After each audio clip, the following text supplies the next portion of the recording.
Assalamualaikum warahmatullahi wabarakatuh. Semoga Ananda dalam keadaan sehat walafiat semuanya. Baik, hari ini insya Allah kita akan melanjutkan pembelajaran pendidikan agama Islam. Silakan disimak.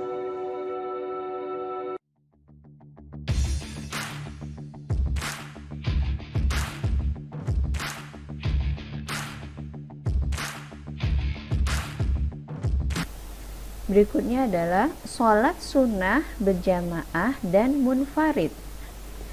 Orang yang melakukan sholat sunnah merupakan orang yang sangat beruntung.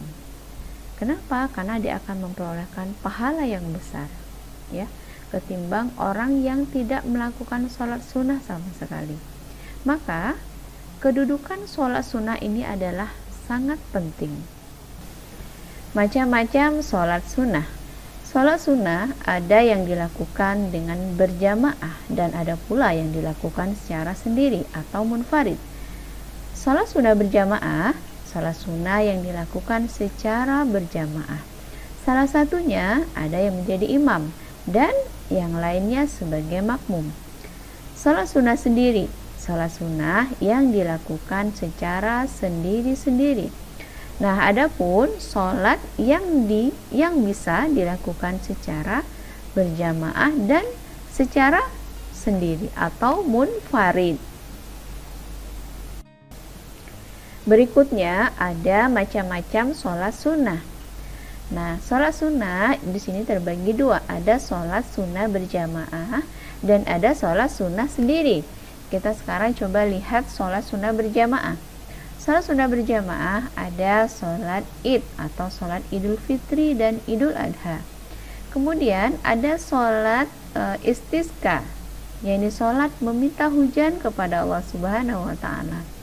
Berikutnya ada sholat kusuf atau sholat gerhana matahari. Nah, yang keempat ada sholat kusuf gerhana bulan. Yang kelima ada sholat tarawih. Sholat tarawih ini dilakukan ketika di bulan Ramadan. Nah, kemudian yang keenam adalah sholat witir. Sekarang kita coba lihat sholat sunnah sendiri. Yang pertama ada sholat sunnah rawatib. Yang kedua ada sholat sunnah tahiyatul masjid. Yang ketiga sholat istikharah. Yang keempat sholat tasbih. Yang kelima sholat hajat. Yang keenam sholat duha. Yang ketujuh sholat malam atau tahajud. Yang kedelapan sholat sunnah wudhu. Dan yang terakhir adalah sholat taubat.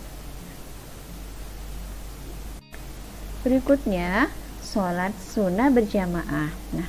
Nah, ada beberapa sholat sunnah yang sebaiknya itu dilakukan secara berjamaah, yaitu sholat idul fitri, sholat idul adha, sholat istisqa, sholat kusuf, ya, gerhana matahari, dan sholat kusuf gerhana bulan.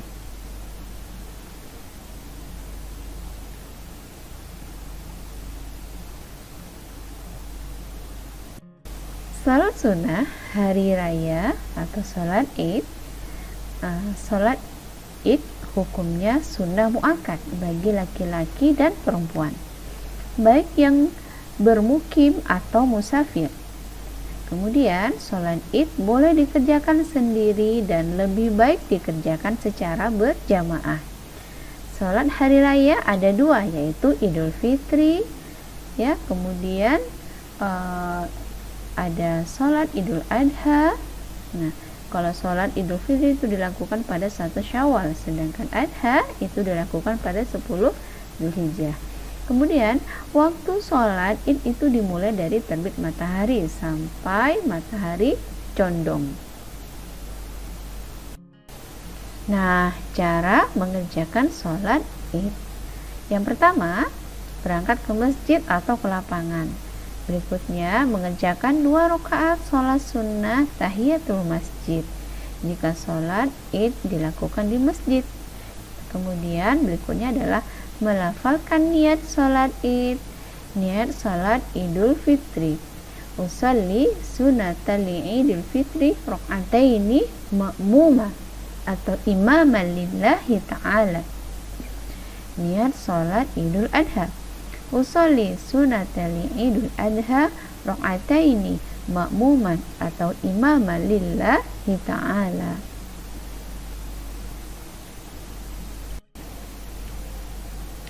Nah, berikutnya pada rakaat pertama sesudah niat takbiratul ihram dan doa iftitah, kemudian membaca takbir 7 kali.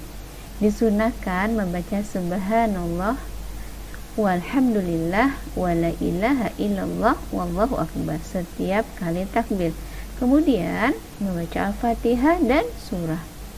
Berikutnya pada rakaat kedua membaca takbir 5 kali. Disunahkan membaca tasbih setiap kali takbir, kemudian Al-Fatihah dan surah. Berikutnya, sholat Id dilakukan sebagaimana sholat sunnah lainnya. Kemudian, khutbah 2 kali dilakukan setelah sholat Id. Khutbah pertama membaca 9 takbir dan khutbah kedua membaca 7 takbir. Sholat minta hujan atau istisqa. Sholat istisqa, sholat yang dikerjakan untuk meminta hujan. Waktu pelaksanaan sholat istisqa pada saat adanya kekeringan dan kekurangan air pada musim kemarau yang panjang. Nah, cara pengerjaannya bagaimana? 4 hari sebelum mengerjakan sholat istisqa, hendaklah masyarakat berpuasa sunnah 4 hari. Pada hari keempat masih berpuasa, masyarakat berkumpul di tanah lapang, mengenakan pakaian seadanya yang biasa dipakai. Tidak ada azan dan iqamah.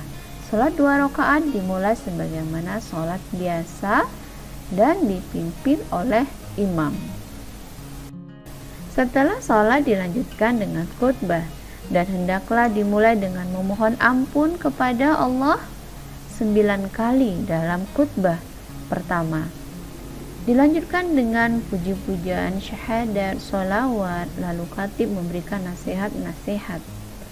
Khatib kedua dimulai dengan memohon ampunan 7 kali. Setelah selesai, imam dan hadirin memanjatkan doa kepada Allah Subhanahu wa Ta'ala.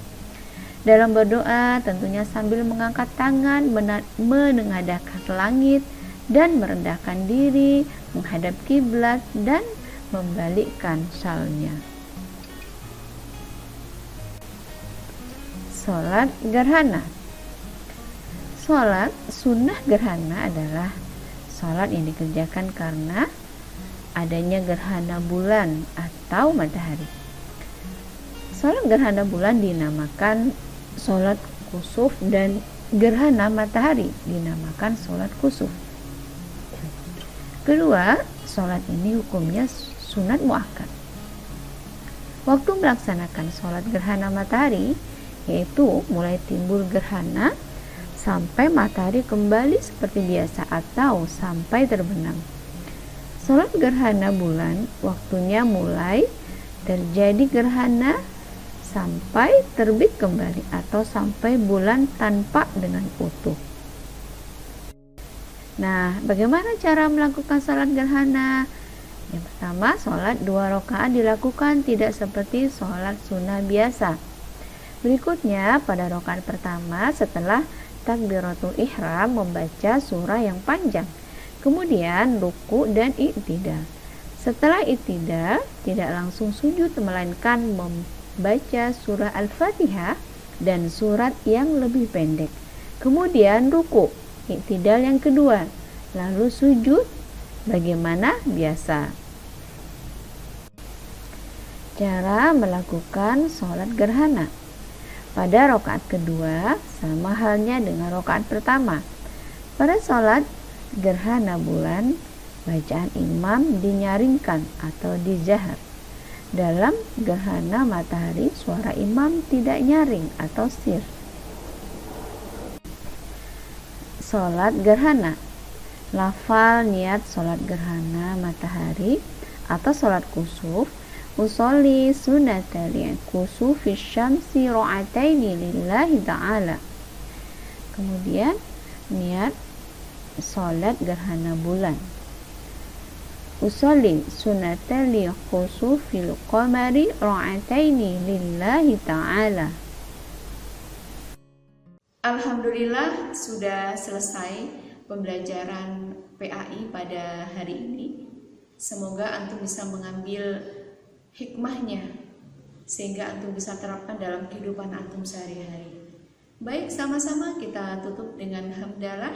Alhamdulillahirabbil alamin dengan doa penutup majelis. Subhanakallahumma wa bihamdika asyhadu an la ilaha illa anta astaghfiruka wa atubu ilaik.